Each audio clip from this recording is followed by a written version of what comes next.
Haha, yeah. Guess who's back? This is Daren and Will are having a good time. Having a good time. I think we still need to put some thought into that name. What else could it possibly be? I don't know, because I feel like every time this past week that we've told people we started a podcast and they were like, "Oh, what's the name?" You might have not been embarrassed, but I was a little embarrassed. You were a little embarrassed at Daren and Will having a good time. I think because I have to give them context on why we named it that, because that was our quote-unquote sitcom, and I don't know, I guess no one understands it's the joke. Supposed to be corny. Life is corny like that sometimes. Let it be corny. Alright, we're now officially stating that this podcast is, in fact, called Daren and Will Having a Good Time. Having a good time. And we don't give a shit what you think. Ha, yeah. You think we care? Ha, well, you better go back to where you come from, and if you already at where you came from, then too bad, because we don't care. Slap me some, dog. Yeah.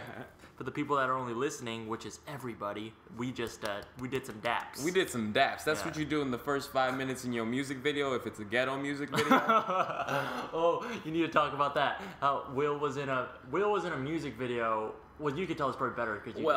So one of my best friends in high school, you could say my best friend in high school, Jose, had to shoot a music video for these I don't know how to politely say it, these ratchet mother huggers. Very ratchet. And so when ratchet people like to do rap music videos, what they like to do for the intro of the video is just say what's up to each other. Well, I don't think you can say what rap videos do, because it was just this No, ratchet ones. Oh, ratchet. Okay. Ratchet I haven't Bay seen a lot of Area ratchet videos in my time. I'm from the Bay Area, and I love the Bay Area, but we have the worst rappers in the world. Some of the best. Ryan Nicole, I'm talking about you, one of the best. Oh, she's dope. She's dope. Look up Ryan Nicole. But we have some of the worst. We got your Lil B. We got, I'm sorry, Young L. I like Loud Pockets, but Young L, Loud Pockets. Oh, man, the pack is going to get me shot. I'm going to get shot. I can't return to the Bay Area. I'm sorry. I can't go to Berkeley anymore, but I'm sorry. But, besides the point, they got ratchet music videos, and they like to dap. They like the daps. And daps for you non-ghetto aficionados is when you just say, what's up? Like Daren and I will demonstrate. What's up, dog? Yeah, what's good, man? What you know? What's good with you? How you boo? Yeah. And that's man, pretty much it. They do that for about 25 minutes. About 25 minutes, and then the rap song starts. It doesn't add any value to the video. Baby got back, don't you know that? That's really how the song goes. Yeah, but why did we bring that up? I don't even. I have no idea. I don't. All I know is it's officially Daren and Will having a good time, and if you don't like it, we don't care. We don't care. I might care a little bit, but it's okay. That's besides the point. Deep down inside, I care, but I didn't want you to know that. Now that you admitted it, I will say it too. No, we don't want to But I think the first podcast that we had, we wanted to make sure we were able to do it so that we had questions prepared, and I didn't like the way it sounded. It sounded too the word pretentious is coming to mind, even though that's not correct. It sounded pretentious to me, and I feel like I'd rather it be just a flow of conversation. Okay, all right. But I do want to. I think starting it with describing what we did for that week, or in that week's time, because we're going to try to do these once a week, is a good way to start. Get you going, get your mind going. For you guys at home or wherever you are, Daren and I recorded our first podcast last Thursday. Today is Wednesday.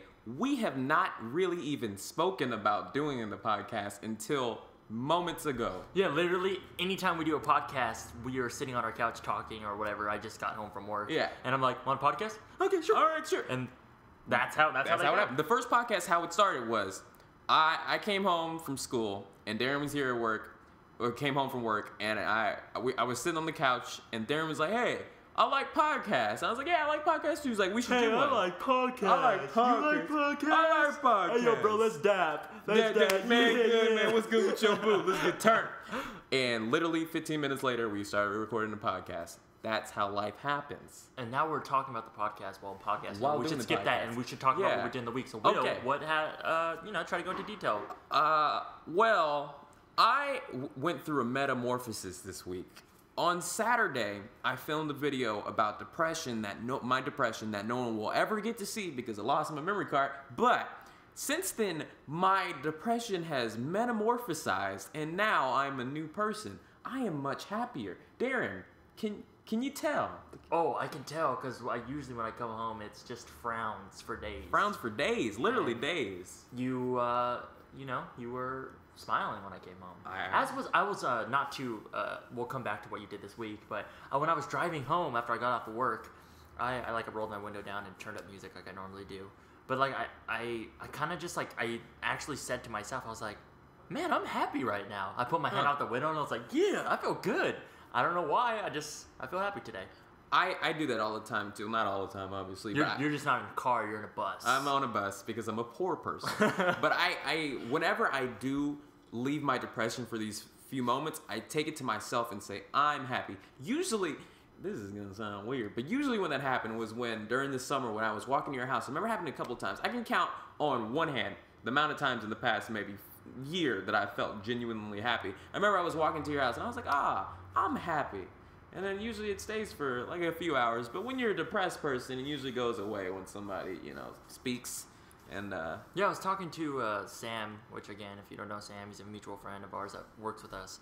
I was talking to him yesterday on the way to the concert, and I was telling him, I'm like, I wouldn't ever say I was a depressed person, but I do get sad every now and again. Like, I think I've been sad like these past 2 weeks. And I kind of hide it. I don't really show or tell anyone about it. Like I told you last week, and you're like, you're never sad. Yeah. You're good. I'm like, you don't know. I just don't tell you. You just don't know. But yeah, I don't know. I feel like I was sad, and I don't know. I can't pinpoint the reasons. I do have theories on why I was sad, but I don't really want to go into that. Yeah. But yeah, it's. I don't know if it's like stress from work, or just like tired, or friend things, or what have you. But I don't know. Today I feel happy. That's really good, and I feel happy too. And that's all that matters. See, for people, there's a big difference between being sad occasionally and depression. For depression, it is a never-ending thing. I'm sad literally all the time. My normalness is sadness, but recently, I'm just feeling good. Honestly, it's because the other day, for you nerds out there, like I watched Avatar: The Legend of Korra, the episodes about Wan, and it reminded me that I am the Avatar. I forgot that I was the Avatar. Darren has no idea what this means. I literally don't get any of these references. Like, I've never watched anime in my life. You've never watched an anime in your life? I fucking hate reading subtitles. Darren, real talk. You were the first person that I've ever met in my life that is within my age group that has no idea who Goku was. I remember, I asked you, do you know who Vegeta is? Is that over 9,000, dude? Yeah, that's... Well, Vegeta was in the clip of over 9,000. Yeah, it's Vegeta. They're over 9,000 or something like that. All I know is they have spiky hair. They do have spiky hair. That's a shame, man. Where did you do with your childhood? Where were you? I was playing outside, playing basketball, playing tag, hide and go seek, like a normal kid. No, normal kids were inside. No, there's a difference. I'm 23, you're 20, so that 3 years, a lot of stuff happened. Yeah, but our mutual friend Maureen is, what, 25? Yeah, but she's a nerd. She's cool, yeah, but I don't know if she watched anime when she was younger.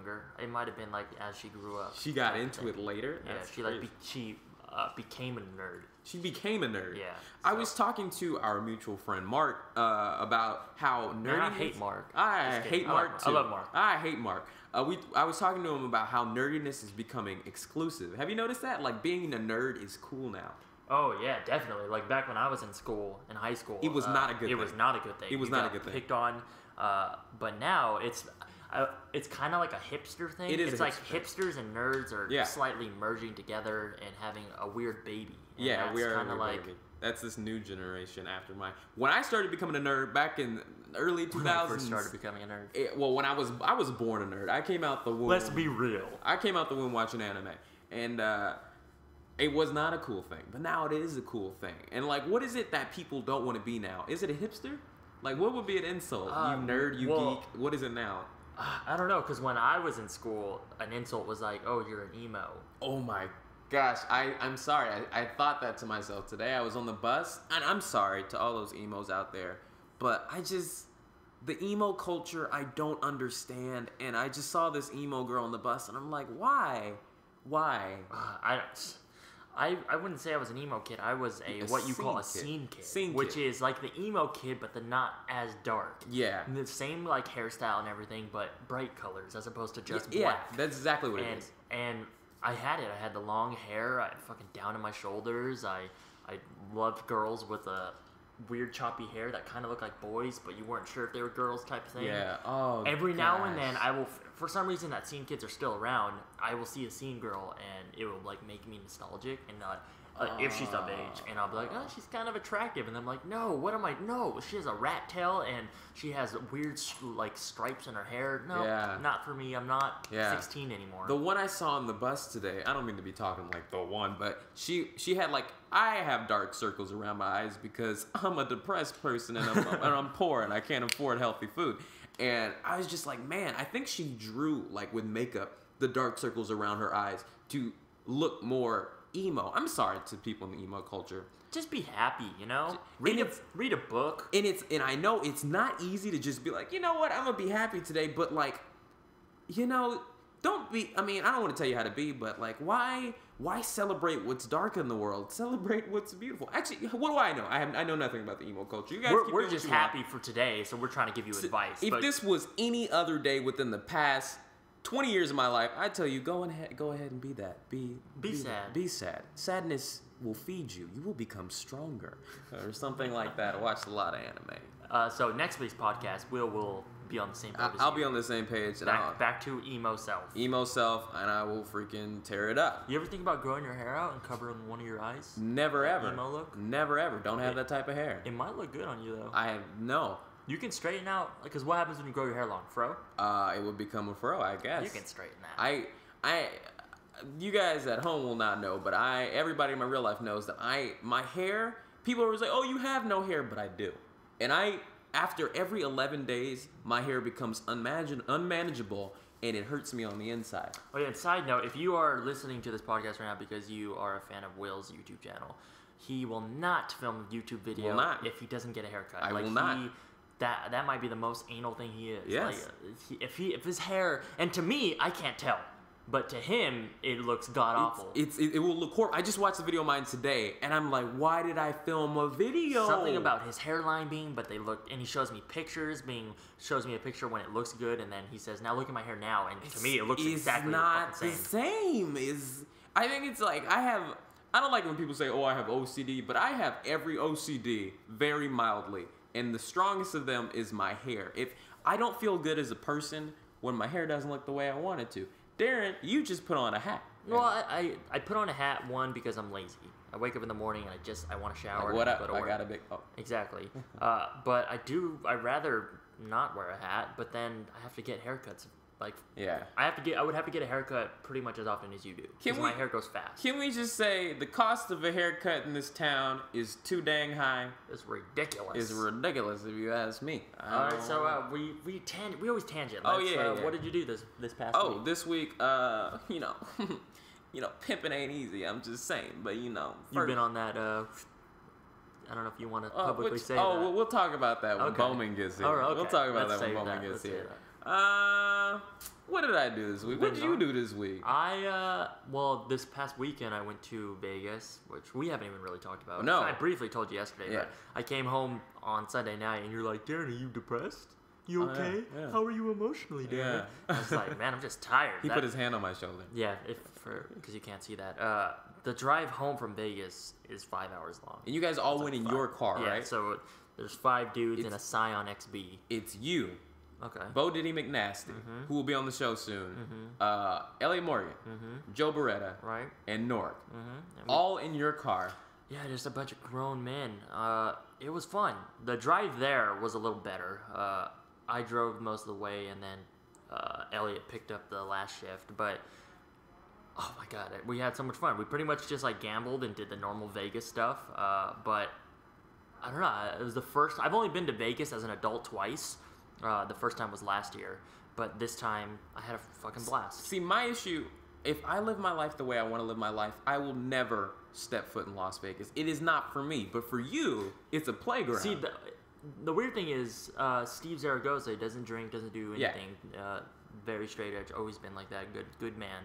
But he loves Vegas. He also, I don't even think he gambles, so it's like he's a weird person to love Vegas, and he fucking loves going there. But there's like we went to an arcade on Fremont Street, and it's a bunch of like old school arcade games like Mortal Kombat and Street Fighter, etc. But it's like a bar also, so it's like there's cool places there. I think there's probably something for everyone in Vegas, but anything you like plus drinking and gambling. Well, I mean, they have like the Beatles show or like the Michael Jackson shows. Yeah, and, like, Mark was telling me about that Or like today. the Blue Man Group, which I would love to see, but they're just so expensive. Do they still do that? Do the Blue Man Group still exist? Blue Man's still a thing. Why?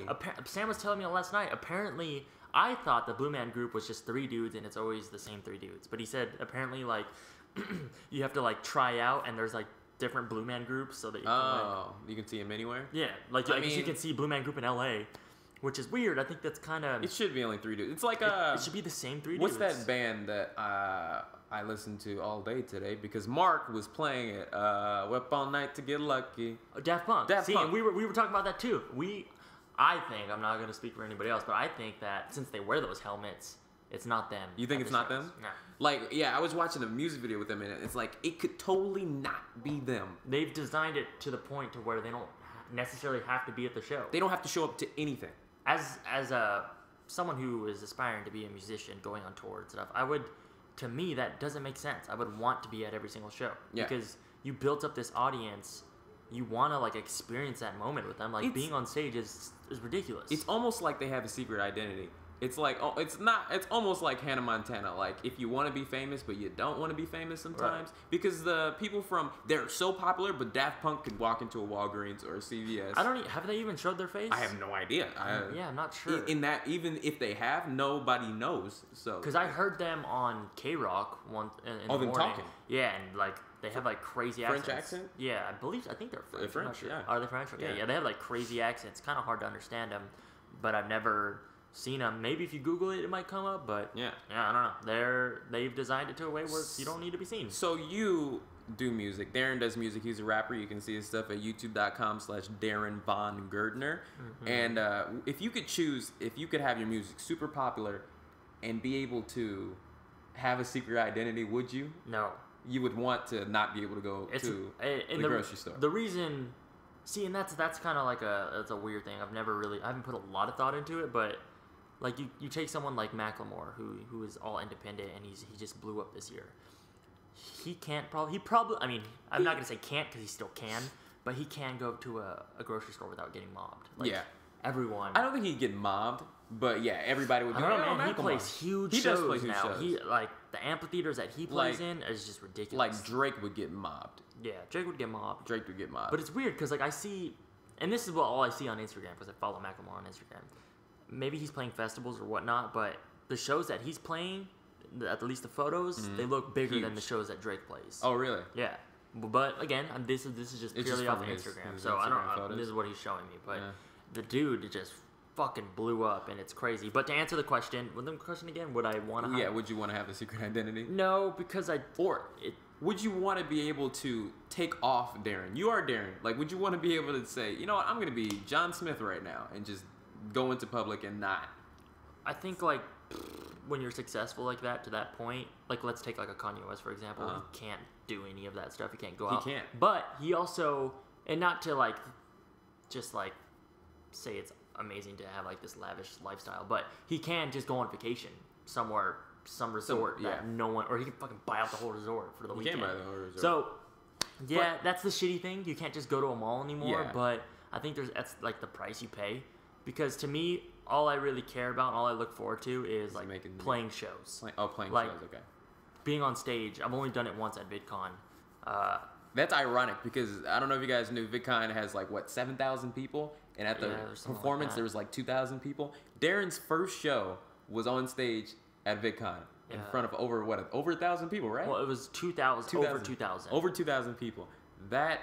Most people's first performance. Daren never even performed in front of me, really. He'd sit around and play the guitar, and I was always, before that, I was like, man, just play some songs in front of your friends so you can get it through. And I was so nervous. I think I was a little less nervous than you. Dude, I was backstage 8 Mile, jumping up and down, trying to get all ready. I was like, oh man, please just kill it. The thing that was really stressing me out is at VidCon, you're not, I don't know if they tell you can't, they might, but I don't know, they just tell you, they suggest that don't curse. Mm-hmm. And in my verse that I performed with Megan Tonjes, who is a friend of mine, I say fuck. I believe I think that's the word, right? Is it? I should know more than you, right? Well, anyways, I have I curse in the verse, and so I had to say it in a way where I'm not cursing. I think I either change the word or I just don't. I just kind of like pause for that word or whatever. But it was throwing me off because I didn't practice at all. Me and Tongus didn't get to me and Tongus practiced an hour before. We ran through the song twice. Wow. Like literally that's it. And like I was just stressed and a nervous wreck. That's crazy because I love comedy. I love stand-up comedy. And I've done stand-up comedy a few times. And every time before, I don't want to say nervous. Every time I like I did a speech at my graduation, and I wasn't really nervous because I'm pretty much always nervous. And I have so much anxiety. The weird thing is that William says I'm William Haynes, and I'm never nervous. I'm not, but I always am. So I can't detect my nervousness, but I'm fearful. I cannot get up there and do stand-up because I'm like, for some reason, it's like, I don't want them to be like, oh, you suck. And which is weird because I don't know, maybe the shadow of the internet, I can go up there and say stupid stuff, and I'm not afraid of people saying, oh, this video wasn't funny in the comments because it's not, though I just assume, oh, they're just a troll. But in person, it's another level. Wait, so you're scared to get booed off or something? And not even booed off, really just forgetting my lines, and just being choked for words. Well, I think Chris D'Elia, I feel like his stand-up set is literally just a train of thought. He has a general, maybe he has bullet points of what he wants to hit. Bullet points, yeah. And he's run through it so many times where it's come second nature. Yeah. And it's just he's talking. Yeah. But I think if you watch, I've only seen stuff on YouTube, but it just literally seems like he's having a conversation with himself and just laughs at his jokes. I was lucky enough to see him in person once, and it was definitely planned what he said, and it was great. I read in the YouTube comments where somebody said Chris D'Elia is the best comedian with no material. Yeah, that's funny. It seems like he has no material, but when it was a Comedy Central taping, and he definitely had planned what he was going to say, and it came out just as good as when I'm in the shower. Crying in the shower. Oh my god. We love you around here, Chris D'Elia. We do. That's fucking hilarious. But yeah, I was telling, because Elliot, he wants to get into stand-up too. He's dabbled in it a bit. But I think we briefly talked about it, and he said he was kind of nervous about it too. And I was like, the weird thing about stand-up is, if you talk to any of these stand-ups, you have to bomb. You have to. You have to know what doesn't work because it all comes with time. You'll eventually know when to pause or when to hit a joke. You know what I mean? You kind of work with the crowd. Everybody, all stand-up comedians say that you will bomb. Louis C.K. said he bombed a lot. Yeah. And in the times that I did do stand-up comedy, one time I really bombed. I bombed really bad, and I just in my heart I hope that's the one time I do it. Nope. You're gonna bomb hundreds of times. I cannot handle bombing. I can't I couldn't. That would be such a. I think my ego is strange because you can say literally anything to me and it would not hurt my feelings. Darren, you could wake me up one morning and say you were the ugliest son of a woman that I've ever met, and I hate you in my core, and I'd be like, oh, okay. But if I fail like that, it would kill me. It would kill me. It would literally kill me. I'd die. It's so weird because I died that. You don't, for the most part, people in the audience, you don't know them. You don't know them. They're strangers. You're most likely never gonna see them again. I will probably never see them. No one's ever gonna come up to me in the year 2016 and be like, remember that one time at the Laugh Factory where you said something about freaking Bill Clinton and it was not funny? Right. Unless you pull a Kramer. Oh, man, Kramer, I love you, man. Poor Kramer. I'm not mad at you, Kramer. I'm not mad at you. Will's black. He's not mad at you. I'm not mad at you, Kramer. I love Kramer. I love him. But, hey. There's no successful comedian out there right now that hasn't bombed 100 times. No, there is none about it. It's just part of the gig. For music, you don't have to bomb necessarily to become better. But for stand-up, for some reason, it's a weird thing you kind of do. Ask any stand-up comedian and they will say that. And hecklers too.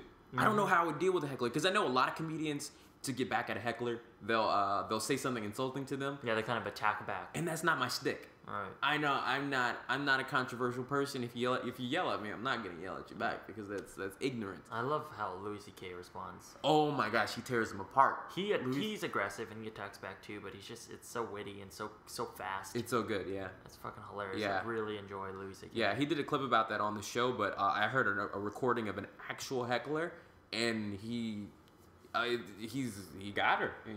He got them. It's just I'd love to go see him, man. I would love that too. He's one of those comedians. I love comedy. I've always loved stand-up comedy. I used to, when I was I want to say like 14, 15-ish, maybe a little younger. I would go to sleep every night listening to Chris Rock's Bigger and Blacker. Yep. Man. For literally 2 months straight, I would fall asleep to that. I don't know why. I did not know that you like that. I know every word to Bigger and Blacker. Every night I fell asleep to that. It was weird. It was fucking so funny. I think he's one of the greats. Bigger and Blacker is the first DVD I got from Netflix, and I never gave it back. I have it in my room right now. Oh, like a physical Netflix thing? Physical before DVD. the instant streaming, huh? No, it was during it. I just got it anyway, and I still have it. Yeah, I did not know that. That was one of the... Yeah. Man, and, like, I've never seen, like, a big stand-up. Like, I've seen, like, Joey Diaz and, like, Joe Rogan, which I think they're fucking amazing. You seen Joe Rogan in person? Yeah, I saw him do stand-up. He's cool because he does, like, an hour set.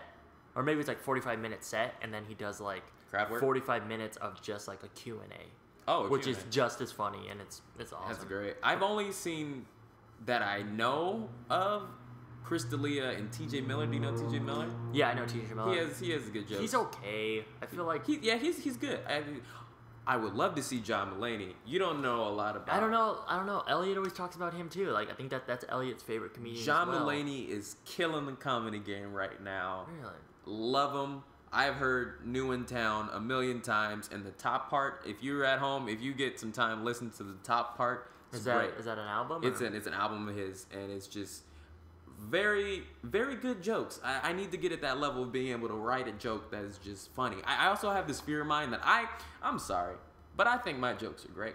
I love them. The ones I write, I tweet them sometimes. I'm like, man, if somebody else said that, I would be on the floor rolling. But I have a fear that I'm the only one that feels like that, and I'm going to get up there and be like, so, blah-de-dee-da. Well, I mean, that's part of the thing. You got to see what works. Nah, I can't fail. I'm the avatar. You should just literally go to an open mic. Yeah. You know what? You're right. As of just now, I just realized, I should probably just go to an open mic. Do you have any material written? I have some material. Let me test it out on y'all right here. No audience. Please don't. All right. So, Elephant walks in the bar and he sees a cheetah. A guy actually came up to me and Elliot and Joe, maybe. We were standing outside of that bar arcade thing I was talking about earlier.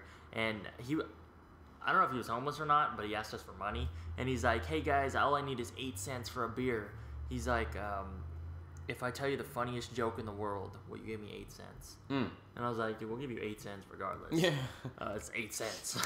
But he told a joke that started off with, it was either an elephant walks into a bar or a bear walks into a bar. And whenever people tell those jokes, I'm like, cool, it's an awful joke. Yeah. Like, I already know off the bat that joke is going to suck. And I feel really awkward when people do that because, like, I'm pressured to laugh. Yeah. Especially if it's like a small group of people. If it's like 3 people, you have to at least give them a chuckle because then it's awkward. Yeah. It's awkward whether you laugh or you don't laugh. Ugh, I hate it, man.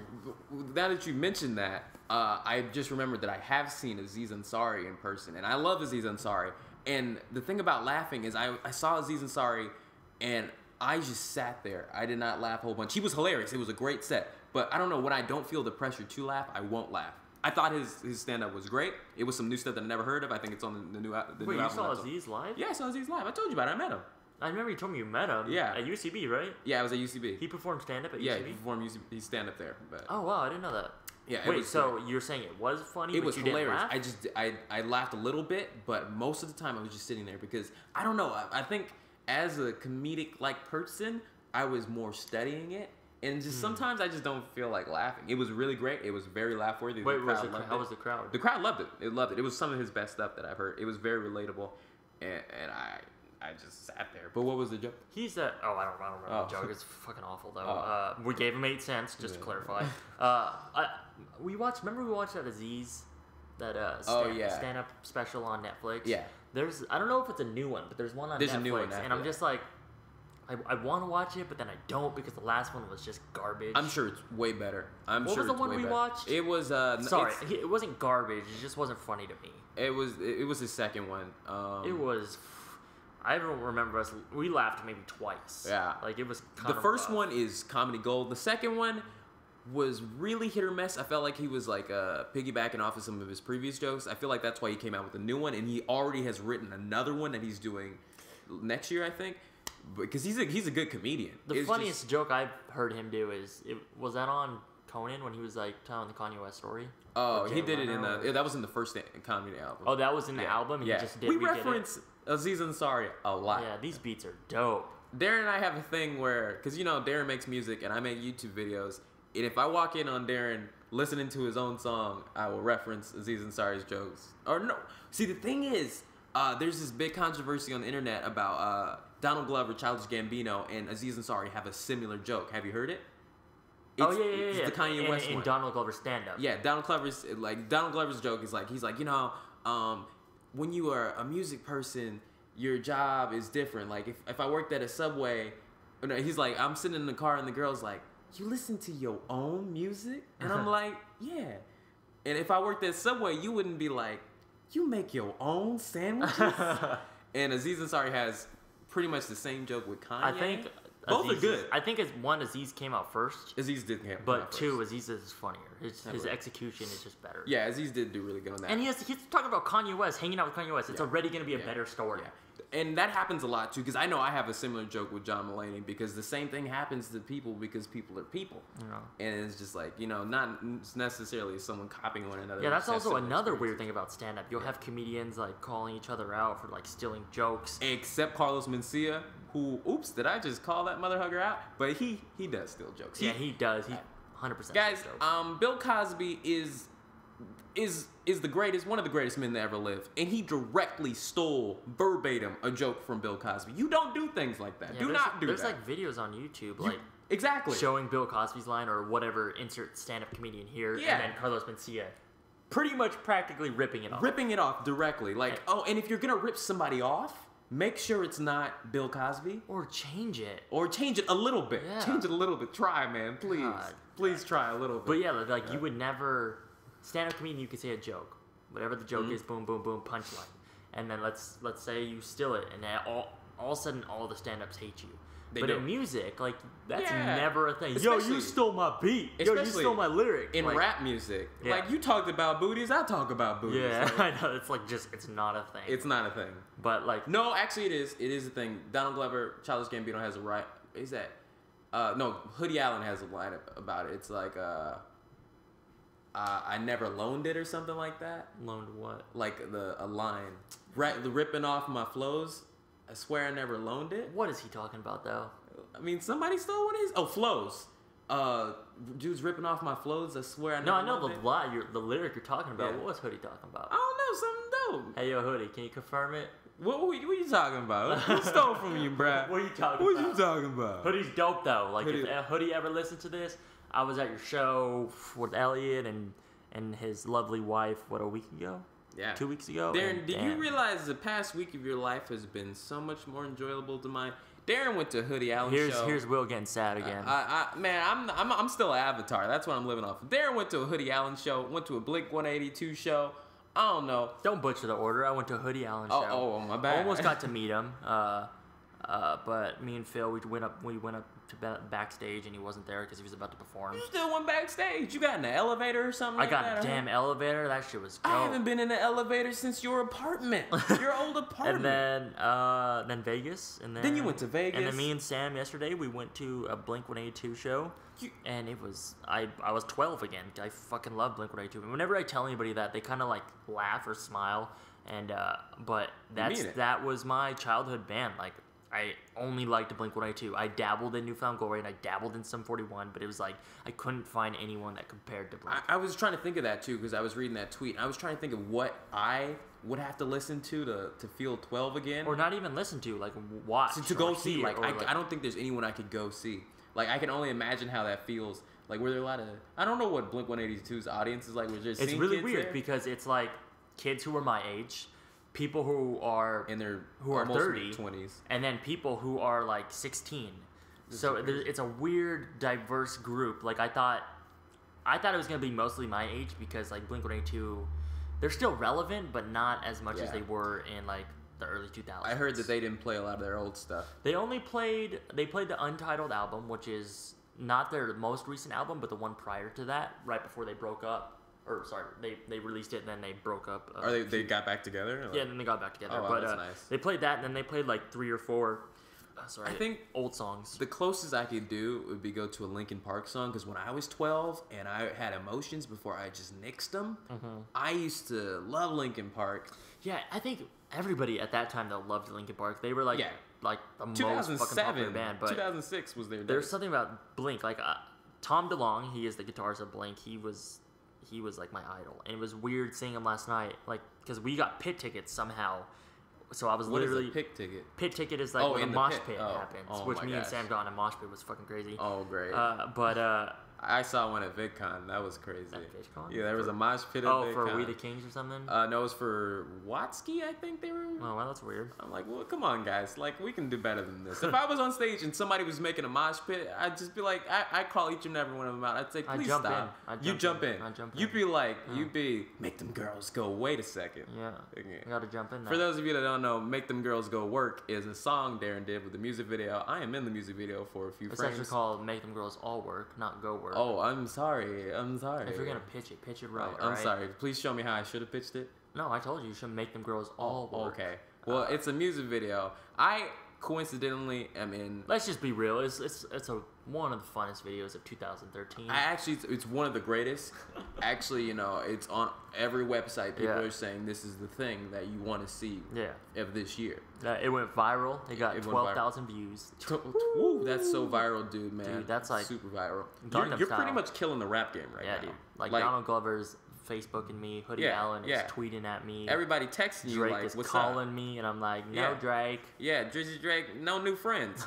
He was mad about that line. Yeah, he's hating because I'm referencing him. Yeah, you insulted him. But anyways, because we were in the pit, so we were like literally, 10 feet away from the band, I guess you would say. And I was like, wow, that's so weird. I used to like idolize these dudes. Like I still really look up to them because like any musicians I watch that are like successful or what have you, I love just like seeing the audience because like people are just mouthing their lyrics and just like jumping around and having the time of their lives, and it's inspiring. What I think is weird is why do we idolize music people? Why do you think it is that you idolize Blink-182? Because you have an emotional attachment and connection to this band or this music, or it brings you back to it. Like when I think of Blink, when I listen to Blink, I think about being 14, 13 years old in my, probably even younger than that. I want to say like 10 years old in my bedroom at home at my parents' house, and just like pretty much blasting their music and like playing with toys, I guess. I don't know what a 10-year-old does anymore, but when I was 12 and I borrowed a Meteora CD from my friend Jose that I talked about earlier. Meteora, or however you pronounce the name of that Linkin Park album. Meteora. Oh, an album. Okay, okay. I was so scared because back then people had stereos, and I played. My dad was sitting in the room, and I turned it on so low, and I was like, "Oh, it's not gonna like," because it's rock music, and my dad would not. My dad doesn't like rock music. He was just telling you. Yeah, and he said, "Turn that crap off." Like. That happens, and I'm glad I listened to it. And it shaped me into a better person. You're one of the people, those people that you hear that you ask them what kind of music they're like, and like, I don't really like music. That is the weirdest. It is weird. Person, and you're kind of like that. I am like kind of music, like that, but slightly. I don't. Like if I have a choice to not listen to music or listen to it. It could go either way. You pretty much listen to the Beatles and like rap, right? And rap and Beatles, mostly John Lennon. I like dead artists because you can name any Elvis Presley song and I can sing word for word. But that's about it. I like very specific things. I don't know. It's just like that. Yeah, I like Elvis a lot too. It's blasphemy, and people are gonna people bash me all the time for it, but I fucking hate the Beatles. I know, man. That's I think weird. they are so overrated. Like Queen is way better, Frank Sinatra, and these are again different types of music. But I don't care. I can't agree with you because I'm not a super Beatles fan. I do like the Beatles, but I like John Lennon more than I like. I think Beatles. You like him because what he stands for, right? I like him for what he stands for. Yeah. I don't know. I think their music is just boring. Like to be honest. I think you're thinking of like the '60s. I wanna hold your hand. I wanna hold you, but it's definitely not as cinematic as like Queen, like somebody to love and all that. That's yeah. I just feel like there's more passion in that. I like soul and I like rhythm in music, and I feel like it's not in the Beatles, and people will all argue with me all day. That is true. They will argue with me all day that I'm incorrect, and at the end of the day, I'm like, dude, it's an opinion. It is the hype, because I feel like the Beatles had so much like anger going on within the group, like a lot of the time, which made it so difficult for them to put real passion in. And like, sorry, but none of them are real singers, really. John Lennon, love the man. I'm looking at a photo I have of him right now. Love the man, but he's not a singer. Yeah, he's far from Elvis Presley. Like when people think of the greatest, they think like the Beatles. Yeah. They think of like Michael Jackson. And in my eyes, goodness. How do you compare Michael Jackson to the Beatles? Because Michael Jackson shits on the Beatles all day, and I don't give a fuck what anybody thinks. And that man is so fucking talented, and it's sad that they put him in the same group. Yeah. He bought the Beatles. All their music. Really? He bought all of their music and owned rights to it. That's why you never saw it anywhere for years. You don't see it in movies. Michael Jackson? Michael Jackson bought the rights to the Beatles. That's weird. Yeah, that is strange. But is that like a fact you read on Wikipedia? Everybody knows that except for you. Apparently. I mean, I don't care about Beatles. Maybe I just blocked it out. They just blocked it out. Yeah, but people will hate on me for that. But it's like, you have an opinion, man. Who cares? Yeah. Just because I don't like a certain thing that you like doesn't make me wrong. Or doesn't make you wrong. Like it's an opinion. Yeah, how dare you be different? How dare you not like the Beatles? Yeah, shut up. It's really the hype. There's so many things that I feel like the fandom is even bigger than the real story about it. Like I want to say Lord of the Rings. Mm-hmm. Lord of the Rings is cool. It's boring, let's be honest. Parts of it, yeah. I'm gonna sound like I just hate everything. You just hate everything, and I kind of like some things. Right. Lord of the Rings is. I feel like people are like, oh man, this is the greatest thing. Harry Potter is the greatest thing. Harry Potter's pretty dope. Is the dope. I think I just lost my train of thought. What was I gonna say? I don't remember. There are a lot of fandoms that people like. It was about fandom. I just don't remember what I wanted to say. It was a valid point. Dragon Ball Z? Nope, not Dragon Ball Z again. Anime? That's anime, right? It is. It's see, he did not even sure. I don't know. Moving on. I don't care. Beatles. Sorry. They're cool. Love John Lennon. But but yeah, I do respect it though, because obviously that's what I want to do. I want to be a musician and make music, and they fucking for sure did that. As a musician, do you think there's such a thing as being too popular? Where, like, for instance, Justin Bieber, we hear more about Justin Bieber than Justin Bieber's music. I can't tell you a song that he's come out with within the past year. Right, I know that. That's actually a very good point. For some reason I follow him on Twitter, and I don't follow up with his tweets, but he tweets and he says that he releases new music every Monday. And like I'll see like the title of the song, but I'll never like go listen to it or anything. But you never hear about Justin Bieber released this new song. It's always like, oh, Justin Bieber slept with a prostitute. Yeah. So it's like it's so sad, because I feel like sometimes we need something to hold on to. We need something to pay attention to, that because a lot of us have boring lives, and sometimes I'm not doing anything either, and that's why I attach to things like Avatar: The Last Airbender or whatever anime, because I'm like, oh, that's so interesting.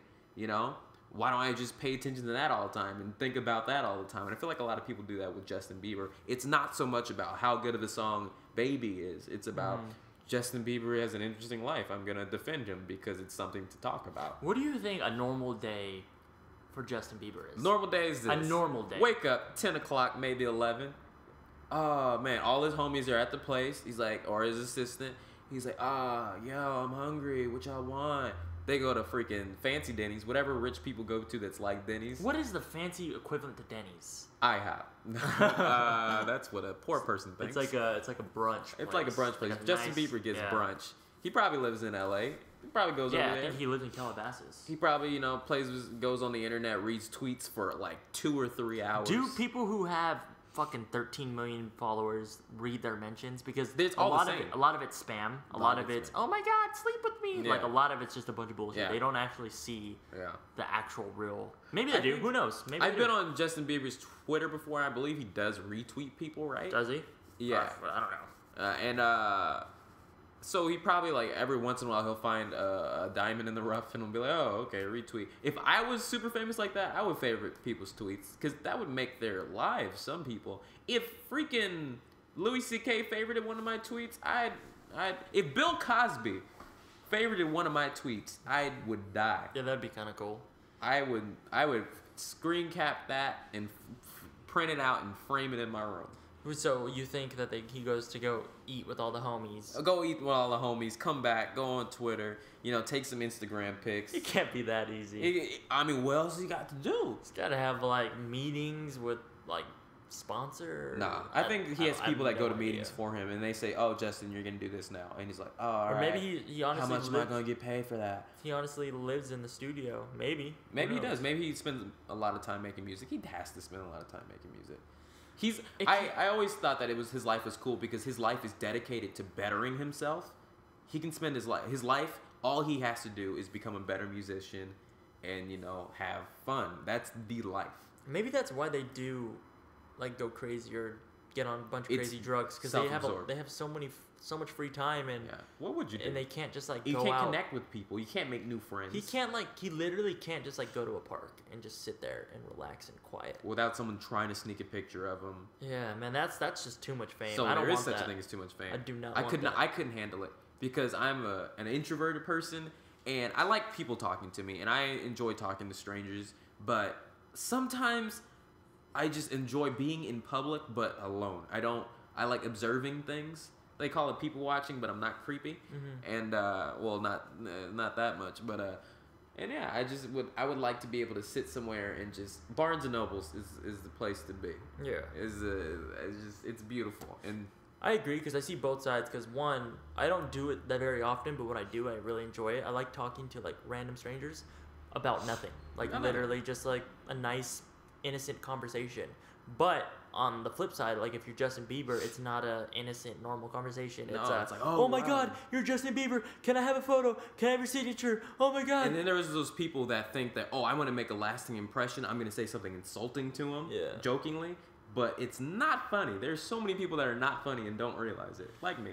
Yeah, that's a shitty life. Yeah. I think it's weird to put a cap on your success or your goals because I want the best that I can do. I want to be the best me that I can be, whether that's just as a person or as my career and music, etc. But I like Hoodie Allen, since we were already referencing him. He is, he's selling out venues that hold maybe 400, 500 kids, maybe a little bit more at different ones. But he's playing around the world. Mostly in the U.S. right now, but he's playing around the world and selling at these venues. He's not by any means the richest guy in the world, but he's making enough money to do what he wants to do. And to me, that is fucking priceless. That's what I want. Would you like to be a little more? Yeah, I mean, again, I don't want to put a cap on my success. Where would you like to be though? It's weird. It's different. It's hard to answer that because right now in my life, I hit where he's at, comfortable. Seems great. It seems nice, but yeah, I'm sure he still gets sad and he still gets discouraged, just That's like what we I was do. Say. I think we think Justin Bieber's life is so easy, but I bet he's equally. I'm not gonna say more or less. He's equally as stressed out as we are. I think all people, to a certain extent, are equally stressed out because everyone has issues. Yeah. It may be, but other people have better, pluses to their lives, they have more fun things that they can do, but still at the end of the day, I'm sure Justin Bieber goes into his house and is like, does anybody really love me for me? Yeah. It's the same things we all tell ourselves, or is that just me? I don't know about you. Well, I mean, they got millions and millions of dollars. How do you even trust him? I'd rather be rich and sad. Well, that's why Drake's saying no new friends, because he wants to hang out. He wants to be with the people, one, that he can trust. Down with his day ones. The people that were there since the beginning. Are we day ones? I don't know. Are we? Are we day ones? Well, let me get rich and famous, and no, I don't want. I'm gonna be living off you. Seriously, Daren. If you get $50 million, I will live off you. If I don't have $50 million, are you cool with being an assistant? Yeah.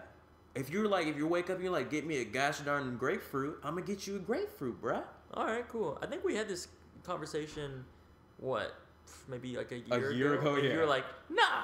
I'm not going to do that. My life changed. I want to get you grapefruits. My life's gotten worse. I'm down now. I'm down. You want a grapefruit? All right. Don't be like 50 Cent and not know what a grapefruit is. What if we do a trial period? Wait, what? You didn't hear about that Aziz Ansari joke? No. You saw it in the special. Aziz Ansari went to a restaurant and 50 Cent happened to be in the restaurant. And then 50 Cent's like, can I get a grapefruit soda? Or however 50 Cent talks. Yeah. It's slightly. Yeah. Basically, 50 Cent doesn't know what a grapefruit is. 50 Cent is stupid. He's like, this ain't purple. But yeah. We've referenced comedians a lot. We do. I think if you work at a stand-up show, can you please give us some free tickets because we'd like to go more. Yeah. Daren and Will at gmail.com. I think the only time my beef with stand-up places is you gotta pay for the ticket, but then you got a damn 2-drink minimum. Yeah. If that goes to I don't know how do they pay comedians? It's usually like a $50. Yeah, they get paid shit. Yeah, like, they do. If that $15, the $15 to get in, and then the 2 drinks, like if one of those was going to the comedian, then I wouldn't have a problem. One of those very well might be going to the comedian, but I don't know. It's so damn expensive. I just want to see comedy. The thing is, as a poor person, if I went up to do stand-up on a Friday night and got paid $50 to do it, I'd be ecstatic. But there's like stand-ups people who are living off of who's been doing it for 10 years and they're still not getting more. Yeah. That's a weird thing about like stand-up comedy. You don't see a lot of comedians blow up out of nowhere. With music and YouTube, every year there's a handful of people that just blow up out of nowhere. But like stand-up, I feel like it's very rare. Yeah. I don't know why. I think like just the greats stick around and like they do. Like I feel like Kevin Hart blew up. That's what I was thinking too. Kevin Hart blew up. Cat Williams was before him, but then he went crazy with the cocaine or whatever he's doing. And messed it up in Oakland. He kind of fell off, punching people at Target. Really? Did you see that? There's a video of it? Yeah, I don't know if he slapped him or straight up punched him, but there's clear footage, and it's clearly Cat Williams. Man. I think he's proud. Yeah, being a comedian is such a cool thing. I've always wanted to be a comedian, but I want to be taken seriously. It's such a strange thing. I love comedians who say something at the same time, like Mike Birbiglia. I don't know if you've heard of him. No. He's great. He kind of talks. I don't even want to do it, but comedians who also say something like Bill Cosby. Like a message? Yeah, like a message that have a message behind it.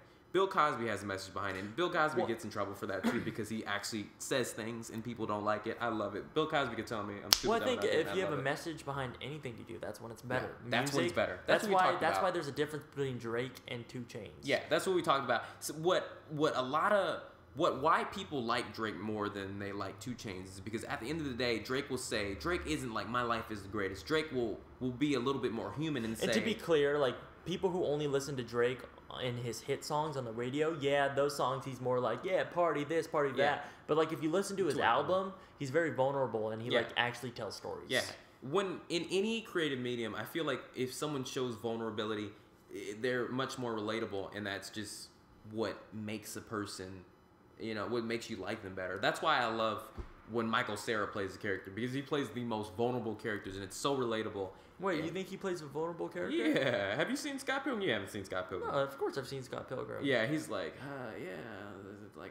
he clearly doesn't know what he's doing. I feel like he's just like an awkward, kind of out of place, shy kid. Exactly. He's vulnerable. He's out of place. He's shy. Fish out of water. Maybe. I don't know. I feel like vulnerable. He's not like, oh, nobody loves me, but Yeah, okay, that's true. Yeah, that's fair. I see that. Yeah. Yeah, he does. But he is so typecast. He only plays that. That's true. Besides, This Is the End, which was This Is the End was his best role for me. Like he was hilarious in that role. That was when he was drinking that Capri Sun. I don't remember that. When he was in the bathroom with the 2 girls. Yeah. Oh. Yeah, that was great. I think they said they didn't plan that. I think they said that. Yeah, I think a lot of it was improv. A lot of that movie was improv. The part about the Snickers bar was improv apparently. When they were like, he's like, I got diabetes, like I can't, like I should get more of the Snickers bar. Oh yeah. That movie. I saw on Reddit that movie, This Is the End, was the last movie ever rented at Blockbuster. Oh yeah, I saw that too. How cool! Like that's fucking cool. It was definitely the best comedy of this year. Yeah, I rewatched it at home. The first time I watched it was in the theaters, and it was fucking amazing, crying of laughter. But I rewatched it at home, and it wasn't bad. I don't know. I felt like I didn't really laugh, and I don't know if that was because I was tired or if I was watching it alone. When there's a room full of people laughing, it's so much easier to laugh. Yeah. And when you see something in a theater, it's much better. Right. Not to keep talking about stand-up comedy, but that's what terrifies me, because I used to want to possibly do stand-up, but then I realized it wasn't funny, so I changed goals. But like Joe Rogan, he says he loves doing small rooms, like with like 50 people or like even like 20 people. He says like it's his favorite because it's intimate. But like we're saying with like the laughter thing, if a joke doesn't hit, it's not gonna hit in a small room. It's gonna be fucking crickets. Yeah. If it kind of hits in a big room, it still sounds like something. Still sounds like a lot of people are laughing, so it's not as bad. Yeah. But they both have like their own levels of like. Yeah. Like. Yeah, in a small room, it will go dead silent. Even a trained comedian, even a good one, it can still be quiet. Which that's what scares me. Because like one of my biggest pet peeves in life is being ignored. I cannot stand when I speak to someone and they don't respond, even though I do that to some people sometimes too. Dude, my family, freaking Filipinos, do that crap all the time. Everyone in my family, especially not so much nowadays, but when we were younger, like all my cousins, I have like 20 cousins, but when all my cousins were younger, that's ironic, including me, we would like go up to our uncles and our aunts and our grandma and grandpa, and it's like they're not even paying attention. Yeah, literally out through one ear and out the other. Mine stems from my dad. I talk about my dad a lot, and I love my dad so much because my dad has this thing that he does where my dad will talk to me and then just stop talking. I'll be like mid conversation. Like my dad will just be like, he'll be like, "Oh, can you go down and get?" Yeah. And he won't respond. And I'm like, were you saying something? Is he trolling you? Apparently, I asked my sister, I was like, you know when daddy does that thing where he just stopped talking? She's like, what thing? I think my dad is trolling me. Oh, he doesn't do it to her. He must not do it to her. She doesn't know. Oh, like, your dad's a troll. My dad's a troll. You ruined my life, father. All those N-words that people comment on your YouTube page. Oh, my God. That's your dad. Your mom. Should we even talk about that? What? Oh, nah. Let's say that for another time. Let's say that for another. Plus, it's 8. I gotta go and write. I gave myself an hour. And I said that we needed to finish the podcast. Even though we started a little late, so we didn't get to go an hour. We went... Oh, no, we did. We went about an hour. Let's wrap this bitch up. I wanted to clarify. Max, sit down. I want to clarify a few things. Did I talk about the printer yet? No. In our first podcast, I talked about how my dad bought me a printer. I never used it. You got a printer? It's right there. It's working? It's working. Oh, shit. I got some shit to print. This is helping me already. We got the printer, set it up, and it works, and it scans, and it does everything.